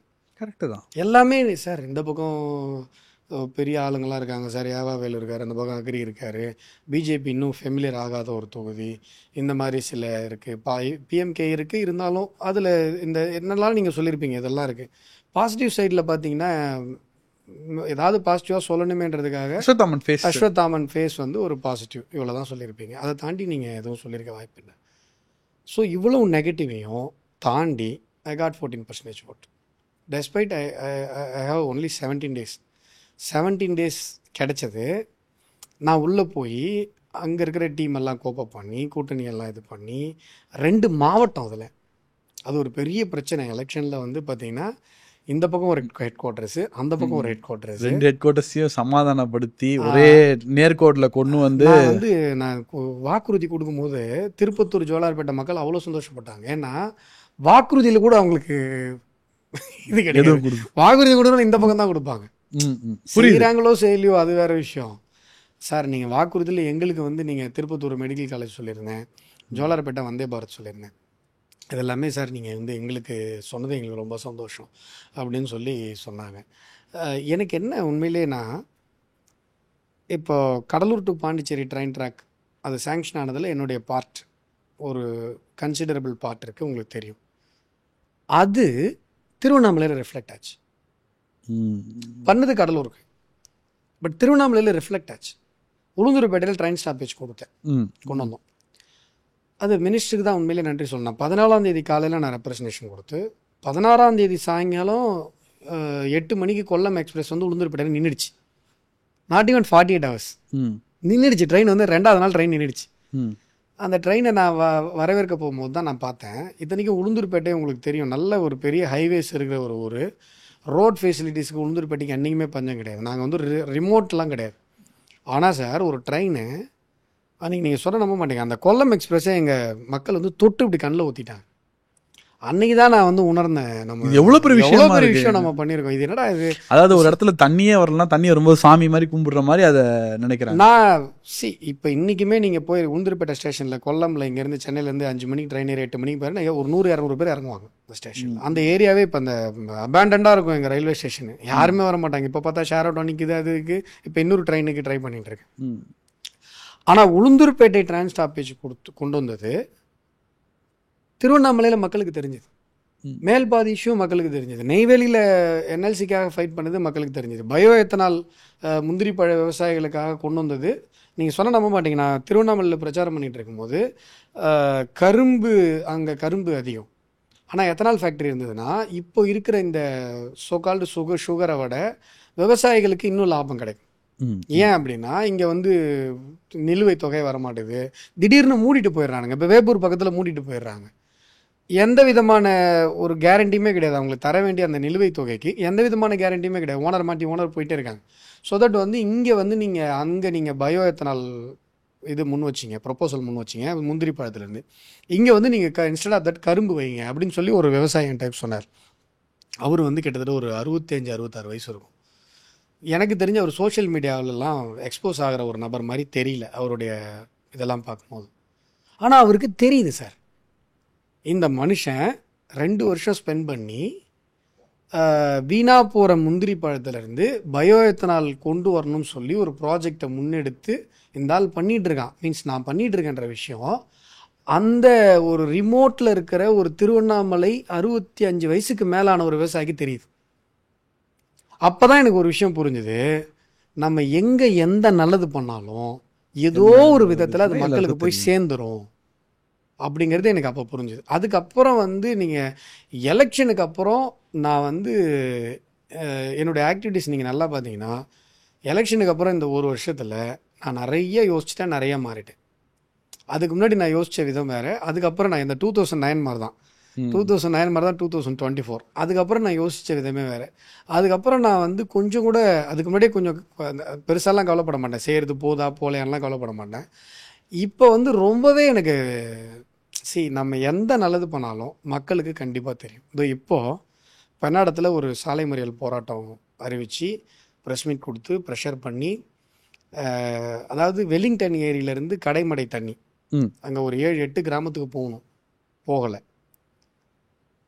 நான் வந்து ஃபைட் பண்ணி சாலை மறியல் போராட்டமே அறிவித்து பெரிய பெரிய நோட்டீஸ் போட்டு கொடுத்து, இல்லை நான் வந்து ரோட்டில் உட்காருவேன், நீங்கள் என்ன வேணா பண்ணிக்கோங்கன்னு சொல்லி கலெக்டர் வந்து அதுக்கப்புறம் பீஸ் மீட்டிங் கால்ஃபர் பண்ணி, பீஸ் மீட்டிங்கில் வந்து 125 நாளைக்கு 30 கனஅடி தண்ணீர் கடைமடை விவசாயிகள் கடைமடை வரை 125 நாளைக்கு திறந்து விடுறோம் அப்படின்னு சொல்லி ரிட்டனில் எழுதி கொடுத்து, இதற்காக அஸ்வத்தாமன் அவர்கள் தலைமையில் நடக்கவிருந்த சாலை மறியல் போராட்டம் கைவிடப்படுகிறதுன்னு சொல்லி பீஸ் மீட்டிங்கில் எழுதி கொடுத்து, அவர் வட்டாட்சியர் கையெழுத்து போட்டு கொடுத்து, பொங்கல் ஆரம்பித்து தமிழ் புத்தாண்டு வரைக்கும் 125 நாள் அந்த பகுதியில் தண்ணி கிடச்சிது. சரியா, நம்ம பண்ணிட்டோம். தமிழ் புத்தாண்டு அன்னைக்கு அங்கே இருக்கிற பசங்க எனக்கு ஒரு வீடியோ அனுப்புகிறாங்க, தமிழ் புத்தாண்டுக்கு எனக்கு அந்த மக்கள் வாழ்த்து தெரிவிச்சு. இதோட என்ன வேணும் உங்களுக்கு? அவ்வளோதான். 125 days எந்த இதுவுமே இல்லை, வந்துருச்சு தண்ணி வந்துருச்சு, எல்லாம் நன்றி சொன்னாங்க. அதோட அதுக்கப்புறம் அந்த ஜனங்க வந்து என்ன சொன்னாங்க, இன்றைக்கி நாங்கள் தமிழ் புத்தாண்டு கொண்டாடுறதுன்னா அதுக்கு இவர் தாங்க காரணம் அப்படின்னு சொல்லி அந்த வீடியோவில் வந்து அந்த 3000 ஏக்கர், ஓகே, அதில் ஒருத்தர் சொல்கிறாரு, நான் நினைவு அவருக்கே ஒரு 40 வயசு இருக்கும், நான் நினைவு தெரிஞ்சு தண்ணி கட்டாமல் நைட்டில் ஏஞ்சி இது பண்ணாமல் ஃப்ரீக்வெண்ட்டாக தண்ணி வந்தது இந்த வருஷம் தான், அது காரணம் அவர். சூப்பர். ஸோ தட் வந்து நம்ம எங்கே எது பண்ணாலும் ஏதாவது ஒரு விதத்தில் மக்களுக்கு அது தெரியுது, மக்கள் வந்து நல்ல விஷயங்களை கண்டிப்பாக ஏற்றுக்கிறாங்க. சார், மோடியும் டெக்னாலஜியும் வந்து நம்ம பிரிக்க முடியாது. ஏன்னா மோடி அவர்கள் 2014 பதவி ஏற்றிருந்து டெக்னாலஜி எவ்வளோக்கு எவ்வளோ கவர்னன்ஸ்குள்ளே கொண்டு வந்து அதை வந்து எவ்வளோ என்ஹான்ஸ் பண்ணி அதை எப்படி அடாப்ட் பண்ணி மக்களுக்கு சேவை பண்ணுறது அப்படின்றதுல அவர் ரொம்ப குறிக்கோளாக இருந்தார். இப்போது 2020 மேலே ஏஐயோட வளர்ச்சி வந்து வந்துக்கிட்டே இருக்குது. இப்போ வந்து ஏஐ வந்து பயங்கரமாக டு த நாட்ச் வந்து டு த பவர் வந்து பூம் ஆகிருக்கு. ஏஐ வந்து பூம் ஆகிருக்கு. இந்த தமிழையும் ஏஐயும் எப்படி சேர்க்கணும்னு உங்களுக்கு ஐடியா வந்தது? என்ன ரீசன் சார்? ரீசன் வந்து ரொம்ப ஒரு ஆப்வியஸான ரீசன் தான். அதாவது உலகத்தினுடைய மூத்த மொழி, உலகத்தினுடைய மிக நவீனமான ஒரு செயற்கை நுண்ணறிவு வடிவத்துக்குள்ளே வரணும். ஏன் அப்படிங்கிற கேள்விக்கு பல காரணங்கள் இருக்குது. நீங்கள் பாருங்கள், இன்றைக்கு கிட்டத்தட்ட இப்போ நம்மலாம் ஏஐ கேட்க ஆரம்பிச்சிட்டோம். ஆனால் நம்மக்கிட்ட ஏஐயும் இருக்குது, புத்தகங்களும் இருக்குது, மனிதர்களும் இருக்காங்க. நம்ம அடுத்தடுத்த தலைமுறைக்கிட்ட ஒருவேளை ஏஐ மட்டுமே இருக்கலாம். ஓகே, ஏஐ டிபெண்டன்சி அதிகமாகிடலாம். இப்போ நம்ம தெரிஞ்ச இடத்துக்கே கூகுள் மேப் போட்டு போகிறோம்ல, அது மாதிரி வந்து ஏஐ டிபெண்டன்சி போக போக அதிகமாகிட்டே போகுது. எல்லா ஏஐயும் ஃபாரினர்ஸ்டே இருக்குது. நாளைக்கு ஒருவேளை, நான் சொல்கிறேன் ஹைப்போதெட்டிக்கல் தான், தமிழை விட மூத்த மொழி ஆங்கிலம்னு சொன்ன ஒரு ஏஐ சொன்னிச்சுன்னா, ஓகே, வாய்ப்பே இல்லைன்னு உங்களால் சொல்ல முடியாது இல்லையா? இந்த கல்ச்சரல் டாமினன்ஸ்க்கு இது தேவைப்படுது. நம்ம கல்ச்சரை நம்ம டாமினேட் பண்ணணும் அப்படின்னா காப்பாற்றணும். டாமினேட் காப்பாற்று கரெக்டான வார்த்தை. முதல்ல நம்ம காப்பாற்றிக்கணும். ஏன்னா இன்னைக்கு உலகத்தினுடைய மூத்த மொழி தமிழ், உலகத்தினுடைய ஒட்டுமொத்த மனித குலத்திற்குமான ஒரு வாழ்வியல் தமிழில் இருக்கிறது அப்படிங்கிறத எல்லா ஊரும் புரிஞ்சிக்கிடுச்சு. நீங்கள் உலகத்தினுடைய மிக முக்கியமான யூனிவர்சிட்டிஸ் எல்லாத்துலேயுமே தமிழுக்கு சேர் கொடுத்துருக்காங்க அப்படின்னு சொன்னால் சும்மா ஒன்றும் கொடுக்கல. இங்கே இருக்கிற இந்த மிகப்பெரிய பொக்கிஷங்கள். அப்போது இதெல்லாம் நம்ம வந்து முதல்ல காப்பாற்றி வச்சுக்கணும். ஒன்று. ரெண்டாவது, அடுத்த தலைமுறையில் இப்போ 10 குழந்தைங்க நீங்கள் எடுக்கிறீங்க, 5 குழந்தைங்களுக்கு தமிழ் வந்து எழுத படிக்க தெரியாது, பேச தான் தெரியும். தமிழ் எழுத்துக்கள் பரிச்சயம் ஆகலை நம்முடைய குழந்தைங்களுக்கு. இது திட்டமிட்ட சதி, நான் ரொம்ப நாளாக சொல்லிகிட்டு இருக்கேன்.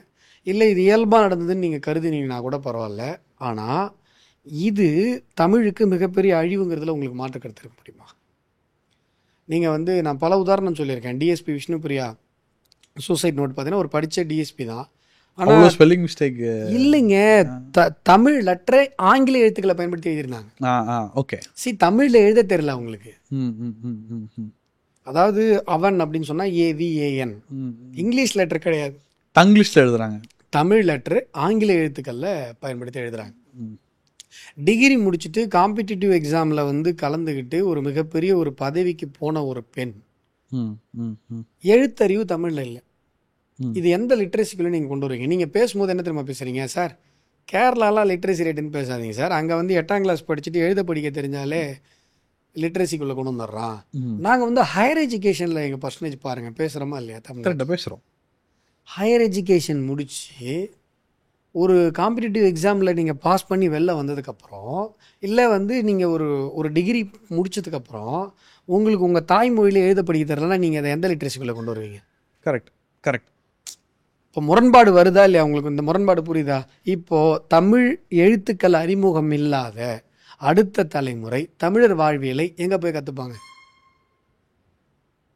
அவங்களுக்கு ஒரு வாசல் வேணும்ல. டேய் தாண்டா உன் கல்ச்சரு, இந்த மாதிரி இவ்வளோ பெரிய ஒரு ரிச் கல்ச்சர் நமக்கு இருக்குது. திருக்குறள் இருக்குது, கம்பராமாயணம் இருக்குது, தொல்காப்பியம் இருக்குது, புறநானூறு இருக்குது, அகநானூறு இருக்குது. இதெல்லாம் நம்முடைய வாழ்வியல், நம்முடைய வீரம், நம்முடைய காதல், யாதும் ஊரே யாவரும் கேளிர்னு சொன்ன ஒரு தலைமுறை, நம்முடைய அறிவியல் தொழில்நுட்பம், இதெல்லாம் அவனுக்கு எங்கே போய் தெரியும்? இதெல்லாம் இருக்குன்னு முதல்ல தெரிஞ்சால் தானே அவனுக்கு ப்ரைடு வரும். கரெக்ட். இப்போது நீங்கள் அவனை தமிழ் எழுத்துக்களே மறக்க வச்சுட்டீங்கன்னா அவன் எங்கே போய் இந்த பெருமையை அவன் தேடி கண்டுபிடிப்பான்? சார் எல்லாமே கல்வெட்டுகள் இருக்குது, ஓலைச்சுவடிகள் இருக்குது. ஓலைச்சுவடியும் கல்வெட்டும் உங்களுக்கும் எனக்கும் படிக்க தெரில. அதுக்கு நம்ம வந்து ஒரு டிரான்ஸ்லேஷன் இது பண்ணுறோம். ஒருவேளை நம்ம எழுத்துக்களே மறந்துட்டோன்னா எங்கே போய் நீங்கள் எதை படிப்பீங்க? உங்களை புத்தகத்தில் இருக்க தமிழை உங்களால் படிக்க முடியாது. அப்போது ஏதோ ஒரு இடத்துல எல்லாமே ஆவணப்படுத்தப்படும். அதை வந்து சொல் மூலமாகவோ, text to speech, speech to text, அது எல்லா ஆப்ஷனும் அது உள்ளே இருக்கணும். வெறுமனும் பேச்சு வடிவத்தில் தமிழ் தெரிஞ்சால் கூட அவன் கேட்டு அதுக்கு அந்த பதிலை பெறக்கூடிய ஒரு ஆப்ஷன் இருக்கணும். இது எதுக்காக அப்படின்னு சொன்னால் ஒரு வாயிலை திறப்பதற்காக. நீங்கள் ஒரு குறிப்பிட்ட ஒரு கருத்துக்கு எனக்கு ஒரு புறநானூற்று பாடல் கொடுன்னு நம்முடைய தமிழை கேட்கும் போது அது அந்த புறநானூற்று பாடலை கொடுக்கும். அந்த புறநானூற்று பாடலுக்கு உரையும் கொடுக்கும். அந்த புறநானூற்று பாடலுடைய உரையை உங்களுக்கு படித்து காட்டும். அப்போ உங்களுக்கு நம்முடைய புறநானூற்றில் இவ்வளோ பெரிய வீரம் செறிந்த ஒரு வாழ்வு அங்கே இருக்குது அப்படிங்கிறது உங்களுக்கு புரியும். நீங்கள் மறுபடி தமிழை நோக்கி ஓடி வருவீங்க. இதுதான் இந்த தமிழினுடைய சிந்தனையினுடைய தொடக்கப்புள்ளி. இந்த ஐடியாவை வந்து காமக்குடி சார்கிட்ட நீங்கள் கண்டிப்பாக சொல்லியிருப்பீங்க. ஆமாம், அவர் வராரு கெஸ்ட், தெரியும், அதில் தெரியும். அதான் நீங்கள் சொன்னதுனால தான் கெஸ்ட்டாக வராரு. அதே மாதிரி ஐஸ்வர்யா விஷயம் அவர்கிட்டையும் நீங்கள் சொல்லியிருப்பீங்க. இவங்க 2 பேருமே பயங்கரமான இன்டெலெக்சுவல்ஸ். நம்ம பார்த்ததுலேயே காமக்குடிஜியும் சரி, ஏன்னா காசி தமிழ் சங்கத்தில் வந்து யாருக்குமே எப்படி செலக்ட் ஆகுதுன்னு தெரியாது. அதில் யூஸ் பண்ணுறது ஏஐ டெக்னாலஜி தான். ஸோ அது ஒரு எக்ஸாம்பிள் நான் சொல்கிறேன், சின்ன எக்ஸாம்பிள் நான் சொல்கிறேன். அதுவும் ஐஸ்வர்யா விஸ்வஜி வந்து ஐடிக்கு பண்ண இம்பேக்ட் வந்து பெருசு, ரொம்ப பெருசு. அவரை கொண்டாட வேண்டிய தருணம் இருக்கு. ஆக்சுவலி அது ஒன்று பண்ணணும் நம்ம. அது நம்ம ரொம்ப லேட்டரலான, அது ரொம்ப lateral thinking, easily accessible also. ரொம்ப ஆக்சசிபிள் தான். ஸோ இவர் 2 பேர்ட்டையும் இந்த ஐடியா சொல்லும் போது இது எப்படி பார்த்தாங்க? அதே மாதிரி மோடி கிட்ட அது சென்றடைஞ்சிருச்சா இந்த விஷயம்? அது தெரியல. பிரதமர் அவர்களுக்கு விஷயம் போயிருக்கும். ஏன்னா எல்லா விஷயத்தையும் ரொம்ப கீனாக பார்த்துட்டு இருக்க ஒரு மனிதர். நான் உங்கள் ஊருக்கு பக்கத்தில் ஒரு விஷயம் நடந்திருக்கும், அது நம்ம உங்களுக்கு தெரியாது, ஆனால் பேசுவார். அதனால் எல்லாத்தையுமே பார்த்துட்டு இருக்க. தவிரவும் என்னுடைய ட்விட்டர் பேஜை நரேந்திர மோடி அவர்கள் ஃபாலோ பண்ணுறாங்க. அந்த ஒரு பாக்கியமும் எனக்கு இருக்குது. காமக்கோடி சார் அவர்களை பொறுத்தவரை நான் தாட்சான் மன் கி பாத்னு ஒரு ப்ரோக்ராம் பண்ணிகிட்ருக்கேன். அதில் வந்து நான் அவரை கெஸ்ட்டாக கூப்பிட்டு பேச வச்சுருக்கேன். அன்றைக்கி கூட ஒரு ஐஐடியினுடைய ஒரு டைரக்டர் அப்படின்னு இல்லாமல் அந்த கொஸ்டின் ஆன்சர் செஷனில் அவருடைய ரெசெப்டிவ்னஸ் வந்து ரொம்ப அவ்வளோ. அப்போ கூட அவர்கிட்ட கேட்டாங்க அக்ரிகல்ச்சரில் வந்து ஏஐயில் என்னென்னலாம் பண்ணலாம் அப்படின்னு சொல்லி. அந்த கேள்விக்கு அவ்வளோ பொறுமையாக, அவ்வளோ நிதானமாக, அவ்வளோ அழகாக பதில் சொல்லி எல்லாரையும் கவர்ந்து இழுத்துட்டார் அன்னைக்கு. இல்லை ஆக்சுவலி காமக்கோடிஜியை பற்றி எல்லாருமே சொல்லும் போது என்ன சொல்லுவாங்கன்னா, அவரால் வந்து கிளாஸுக்கும் பேச முடியும், மாஸுக்கு பேச முடியும்.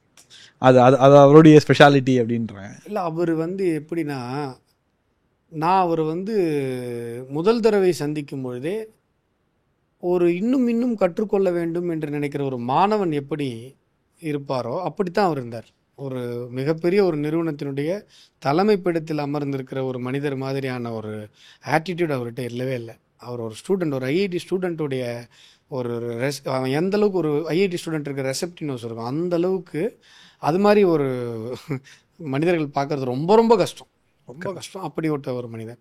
அதே போல் நம்ம அமைச்சருமே நீங்கள் சொன்ன மாதிரி டவுன் டு எர்த்தவர். நானே அவர்கிட்ட கேட்டிருக்கேன், நீங்கள் உண்மையிலே ஐஏஎஸ்ஸாக இருந்தீங்களா? ஏன்னா ஐஏஎஸ் ஆஃபீஸராக இருந்தவர் அவர். அந்த ஆட்டிடியூடு கொஞ்சம் கூட அவர்கிட்ட இருக்காது.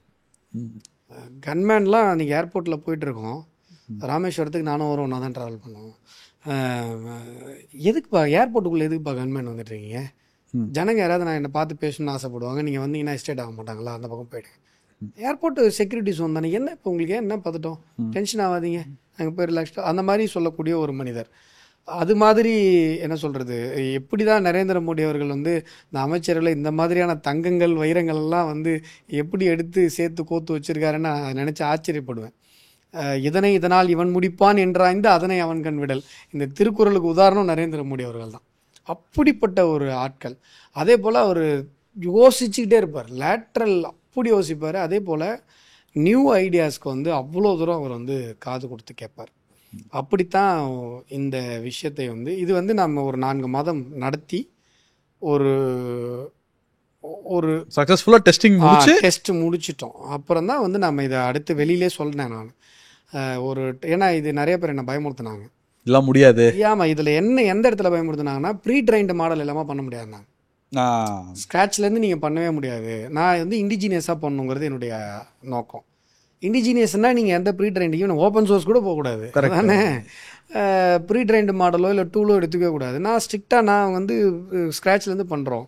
அப்போ வந்து நிறைய பேர் வந்து என்ன சொன்னாங்க, இது சாத்தியம் இல்லை இது அப்படின்ல. நாங்கள் என்ன சொன்னோம், இல்லை இது வந்து இந்தியாவிலே இண்டிஜினியஸாக இதை பண்ணலன்னா நான் பண்ணுற பர்பஸே இல்லை, பர்பஸே செவாகாது. ஒன்று. ரெண்டாவது, ஏஐ வந்து உலகத்தை ஏஐ ஆளப்போகிறது என்று சொன்னால் அந்த ஏஐ இந்தியா ஆள வேண்டும், அவ்வளோதான், அதில் மாற்று கருத்தே இல்லை. அப்போது இதை நாங்கள் முதல்ல பண்ணி ஓரளவு டெஸ்ட்லாம் முடித்து இவங்ககிட்டலாம் அதை சொல்லி அதுக்கப்புறம் தான் வந்து இதை வெளியிலே சொன்னோம். இவங்க 2 பேருக்குமே என்னென்னா, அஸ்வினி வைஷ்ணவ் அவர்களுக்கும் சரி, காமகோடி சார் அவர்களுக்கும் சரி, இவங்க 2 பேருக்குமே ஆர்டிஃபிஷியல் இன்டெலிஜென்ஸ் எவ்வளோ பிடிக்குமோ அதை விட தமிழ் ரொம்ப பிடிக்கும். பர்சனலாக எனக்கு தெரியும், இவங்க 2 பேருக்கும் தமிழ் எவ்வளோ பிடிக்கும், இவங்களுக்கு எவ்வளோ மோகம் அப்படிங்கிறது எனக்கு தெரியும். ஸோ இந்த விஷயம் அவங்க 2 பேருக்குமே ரொம்ப நேச்சுரலாகவே பிடிச்சிது. பை த வே, நேற்று நான் தமிழ்நாடு கவர்னரை பார்த்தேன். அவருக்கு தமிழ் மேலே பயங்கர இன்ட்ரெஸ்ட். அவர் வந்து லிட்ரலாக சந்தோஷத்தில் குதிக்கலை, அவ்வளோதான், ஓப்பனாக சொல்கிறேன். அவ்வளோ சந்தோஷப்பட்டார். எனக்கு வந்து இந்த ப்ராஜெக்டுடைய ஒவ்வொரு அப்டேட்டையும் எனக்கு இன்டிமேட் பண்ணுங்கள் அப்படின்னே சொன்னார். ஒவ்வொரு அப்டேட்டையும் இன்டிமேட் பண்ணுங்கள் எங்கள் சைடில் இருந்து. ஏன்னா கவர்னர் அலுவலகம் நமக்கு தெரியாத பல விஷயங்கள், இப்போ கம்பராமாயணத்துக்கு உரை முழுசும் போட்டிருக்காங்க தெரியாமல் நமக்கு தெரியாத பல தமிழ் சார்ந்த முன்னெடுப்புகளை கவர்னர் அலுவலகம் பல ஆராய்ச்சி கட்டுரைகள், அறிவியல் ஆராய்ச்சி புத்தகங்கள் வெளியிட்டிருக்கிறது. பல தமிழ் அறிஞர்களுக்கு மேடை அமைத்து கொடுத்துருக்கிறது. அவர்களுக்கு வந்து நிதியுதவி செய்து புத்தகங்களை வர வைத்திருக்கிறது. இவ்வளோ விஷயம் பண்ணியிருக்கு. எங்கள் அலுவலகத்தினுடைய கவர்னர் அலுவலகத்தினுடைய தமிழ்துறை உங்களுக்கு எந்த உதவி வேணாலும் இந்த ப்ராஜெக்ட்டுக்கு நாங்கள் பண்ண தயாராக இருக்கோம் அப்படின்னு சொன்னாங்க. அது மாதிரி தமிழ் ஆர்வலர்கள் இதை வந்து, சார் நீங்கள் சொன்னதெல்லாம் பிஜேபிக்கு ரிலேட்டடாகவே, நீங்கள் இந்த கவர்னரே நீங்களாம் பிஜேபி தானே சேர்த்துடுறீங்க, அதனால் அப்படி நினச்சிக்காதீங்க. ஆக்சுவலாக என்னென்னா, இது வந்து அரசியலுக்கு அப்பாற்பட்ட ஒரு, ஏன்னா தமிழ் அப்படிங்கிற போது இது உலகத் தமிழர்கள் அத்தனை பேருக்குமான ஒரு நிகழ்வு, ஒரு சொத்து. இது எல்லாருக்கும். அதனால தான் நம்ம வந்து யூசர் எண்டில் பேமெண்ட் எதுவுமே போடக்கூடாதுன்னு சொல்லியிருக்கோம். அது இல்லாமல் வேறு சில விஷயங்களில் தான் நம்ம இன்கம் எப்படி ஜென்ரேட் பண்ணுறதுன்னு யோசிச்சிருக்கோம் அந்த ப்ராஜெக்ட்டுக்கு. ஸோ தட் வந்து இது மக்களுக்கானது, இது அரசியலுக்கு அப்பாற்பட்டது. இப்போ வந்து திமுகவில் இருக்கிற தமிழ் ஆர்வலர்கள் ஒரு மிகப்பெரிய ஒரு புத்தகங்களோ ஏதோ தராங்கன்னா கண்டிப்பாக நான் திறந்த மனதோடு நான் அதை ஏற்றுக்கொள்வேன். இது வந்து அரசியல் தாண்டி அனைத்து தமிழர்களுக்குமானது. சார், நிகழ்ச்சி வருது, நீங்களே மக்களை இன்வைட் பண்ணிடுங்க. நீங்களே ஸ்ட்ரைட்டாக மக்களை வந்து இன்வைட் பண்ணிடுங்க. ரொம்ப சந்தோஷம். நம்முடைய தமிழ் தாய்க்காக, நம்முடைய தமிழுக்காக ஒரு செயற்கை நுண்ணறிவு, அதனுடைய அந்த திட்டத்தினுடைய துவக்க விழா வருகிற ஜூன் 10ஆம் தேதி சென்னை ஐஐடி ரிசர்ச் பார்க்கில் மாலை 4 மணி அளவில் துவங்கி நடக்க இருக்கிறது.